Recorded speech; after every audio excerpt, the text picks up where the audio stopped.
What's happening, everybody? Woke up today. It's the sound of a UPS truck, FedEx truck. I don't know, I didn't see it. I heard it. About it. And I walked out of my house and I saw this package sitting here. Man, I wonder what's in this box right here. Oh wow. I can't wait to open that up and see what it looks like inside. Let's check it out. Alright, let's get to it. Cut that open. Cut that open. Get rid of the strap. Take off this cardboard. Throw that on the floor. Oh wow, I don't need you knowing where I live, so I'm covering that address. But anyway, what a beautiful box that is. Nice. Alright, let me figure out which way this box opens so I don't destroy it. I'm thinking. Okay, so we got two wheels. 1, 2, 3, 4. There's 2 in this section. There's going to be 2 down there. Alright, I'm just going to try and cut right here on this seam.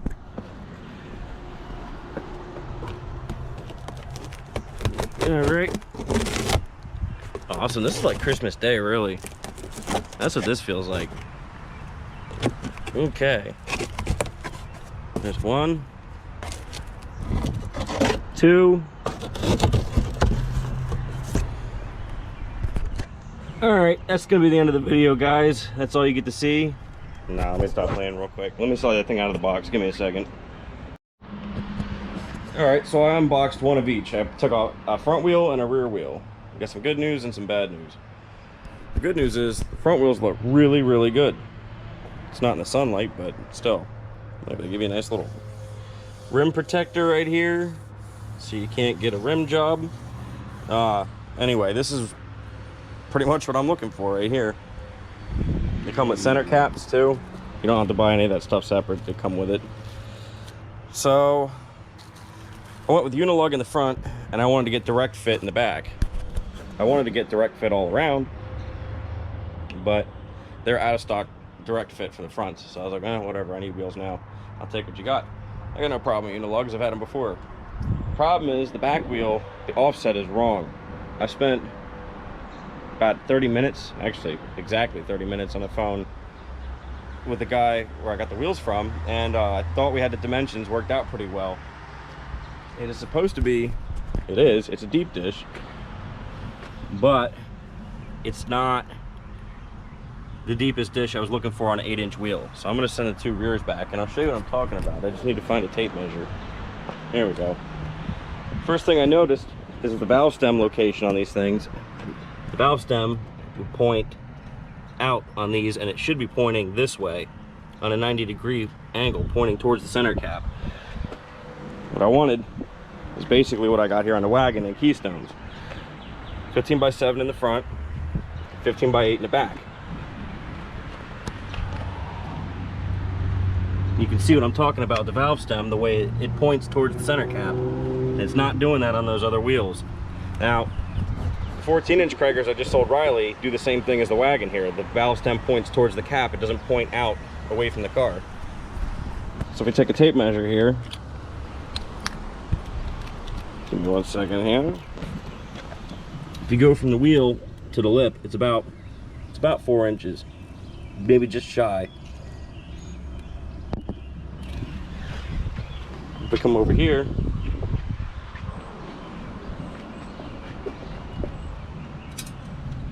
it's about 3. So I'm missing about 1 inch of dish. And don't get me wrong, it's a beautiful wheel, but it's not the look I'm going for in the car. And I'm not going to settle for what I've got here. I know what I want, and I'm going to get what I want because we can do that things. I'll call up the company, get it returned, have them send the right thing.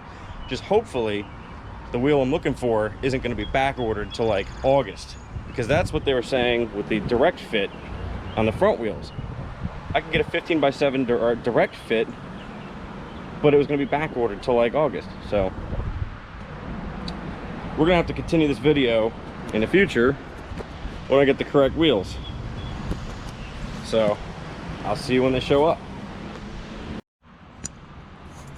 So I ended up sending those 2 reels back that were incorrect, the 15x8s that had no dish to them.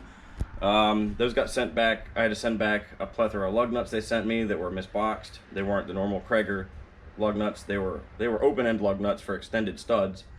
So those went back. My correct lug nuts just showed up. Now I'm just waiting on the 2 wheels to show up that are backdated to like middle of July. So we'll see how that goes. I'm not going to complain too hard because, for one, the car is still sitting here and it's ripped apart. It's not ready to hit the road.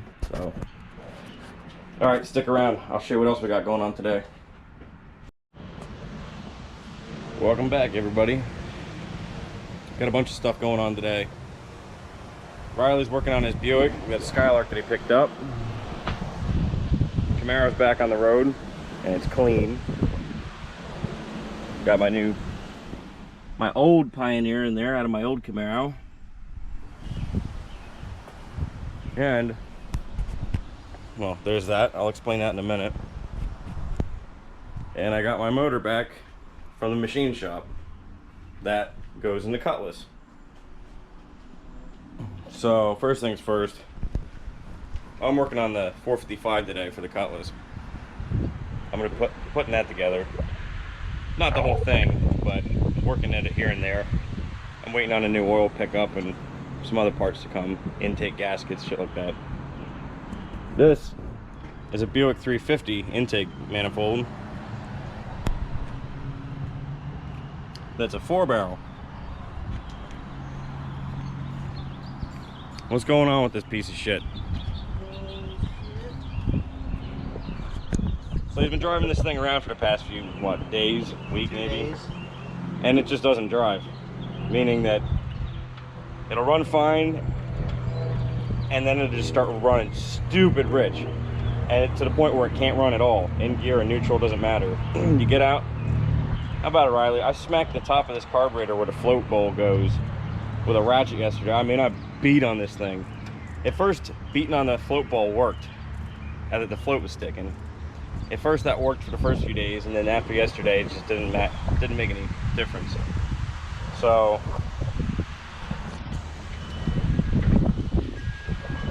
gotta take that little 2-barrel off of there, and just eliminate it completely, and put that 4-barrel intake on there with whatever carburetor you're gonna run. What are you using, a Holly or? Well, you got the wagon carb, and then I got the carb off the Electra in the trunk there, and then I got that Holly spread bore that was going to go on the Trans Am over there as well. The 750 spread bore. I'd probably not end up using that.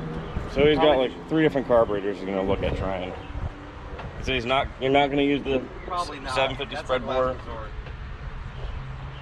There's the Quadrajet. That'd be an 800 that came off his Electra that works decent.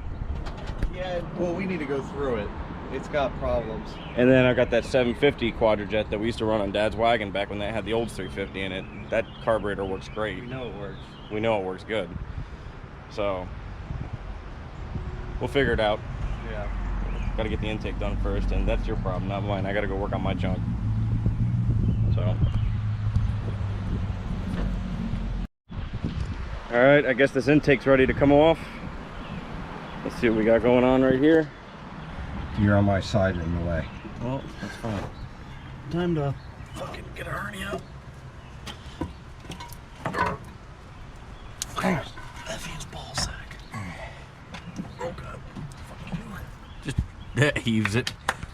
What are we looking at? That thing's like brand new in there. Jeez. Fucking. Dude, it's like brownie crust. It looks like it looks good. Performance sludge. Yeah.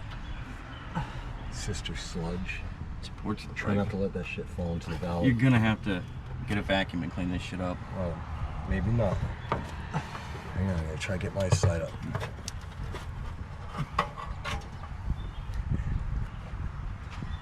Nice. It actually looks pretty damn clean in there, dude.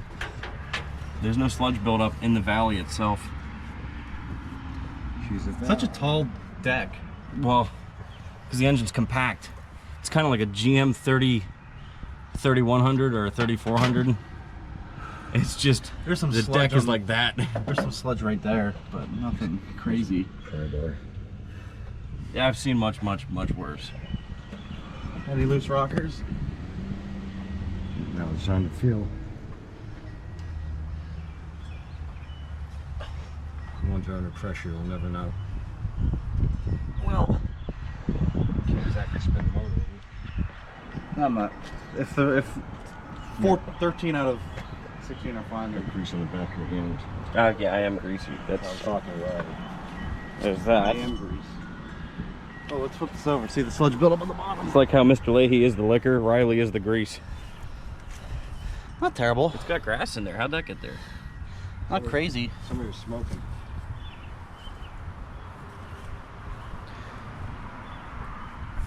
All right, back to my project. I'm putting the oil pump on right now, and I'm taking tools in as I go.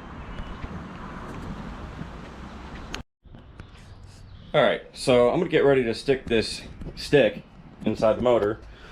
Right there, got it all cleaned up. I just gotta slather it in oil. Now, here's the thing. I got this eccentric bolt right here that would hold the fuel pump eccentric on, right?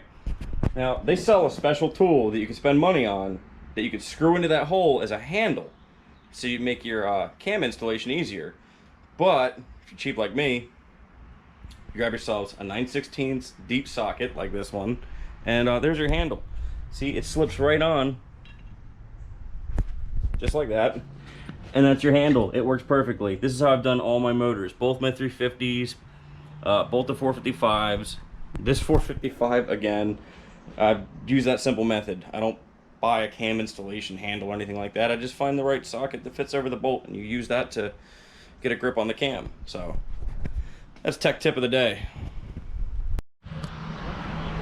All right, so now it's becoming dark time. They got that intake on, they got the carb on, it runs at base idle, but as soon as you try and give it gas, it shuts off. And not like a bad accelerator pump where it's that quick die and then come back. It's just the deeper you put your foot in it, the more it chokes off. So tomorrow you gotta figure out what's wrong with this thing. Yeah. But there's the new intake with the new carb, and everything's put back in its place.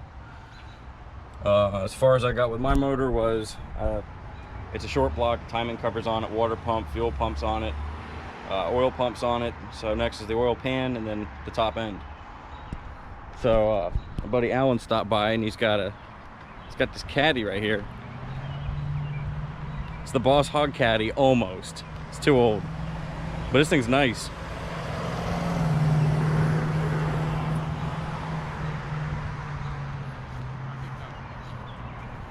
This thing's huge, really. The only thing he was saying that sucks about it being a convertible is that the interior is black, and nobody ever really thinks about that. But if you leave the top down during the daytime, these seats become like 1,000,000 degrees, and you can't get back in the car. So the having the top down is totally useless on this car when the sun's out.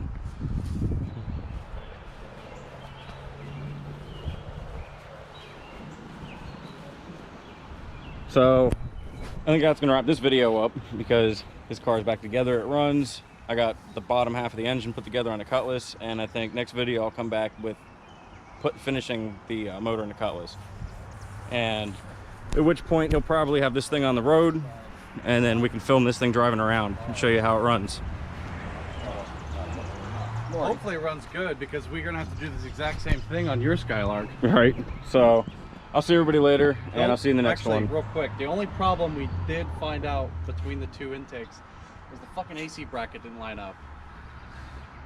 The bolt was different. The bolt hole is different on the AC bracket where it bolts the intake. Yeah, he was having problems with the shroud that goes around the AC bracket. But so. other than a couple vacuum ports being different, everything just slipped right on. It's All right. a new car. I'll see you next time when it runs good. See you later. All right, go paint